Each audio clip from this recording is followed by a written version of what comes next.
नमस्कार, फशबिया झारखंड में आपका स्वागत है। मैं राहुल ओझा आपके साथ। दावे हैं, दावों का क्या।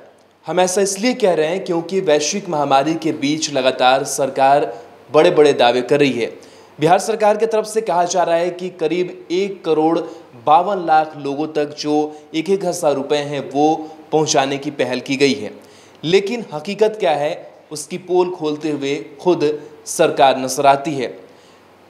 मंत्री हैं मदन सहनी, उन्होंने स्पष्ट रूप से जानकारी दी है कि अब तक 22 लाख ऐसे लोग हैं जिन तक मदद की 1,000 रुपये की राशि नहीं पहुंच पाई। ये काफ़ी बड़ी संख्या है 22 लाख लोगों की। बताइए जा रहा है कि कई तकनीकी खामियां हैं जिसकी वजह से ये पैसे जो हैं वो ट्रांसफ़र नहीं किए जा रहे हैं।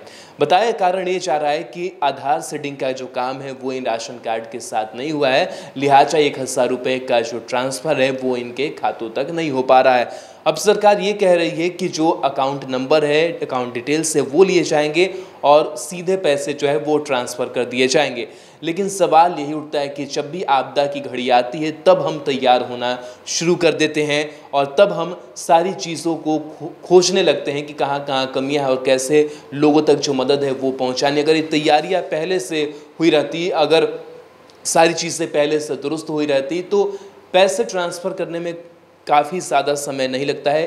क्लिक करना होता है और पैसे जो है वो ट्रांसफ़र हो जाते हैं कुछ देर में। लेकिन जो हालात बने हुए हैं, कई ऐसे राशन कार्डधारी हैं जिनको 1,000 रुपये जो हैं वो अब तक नसीब नहीं हुए हैं। अब सवाल ये उठता है कि क्या जब वैश्विक महामारी ख़त्म हो जाएगी, भगवान करे कि ये ख़त्म भी हो जाए, लेकिन क्या जब सारी आपदा ख़त्म हो जाएगी उसके बाद से नीतीश सरकार जो है वो लोगों की मदद करने को आगे आएगी।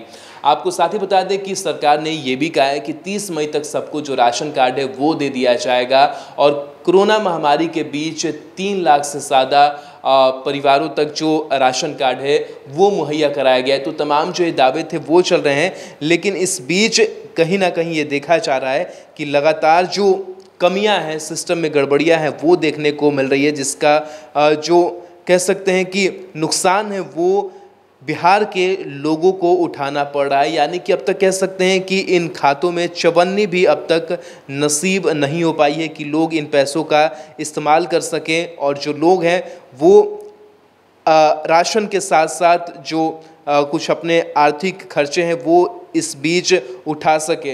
तो लगातार जो सवाल हैं सिस्टम पर वो खड़े हो रहे हैं, लेकिन देखा जाए तो बिहार सरकार किस सुस्ती के मूड में नज़र आ रही है, कैसी सुस्त है ये सिस्टम, ये साफ तौर से देखा जा रहा है कि 22 लाख राशन कार्डधारियों के खाते में अब तक जो चवन्नी है वो भी नसीब नहीं हो पाई है। बताइए जा रहा है कि आधार सीडिंग का जो काम है वो नहीं हो पाया है।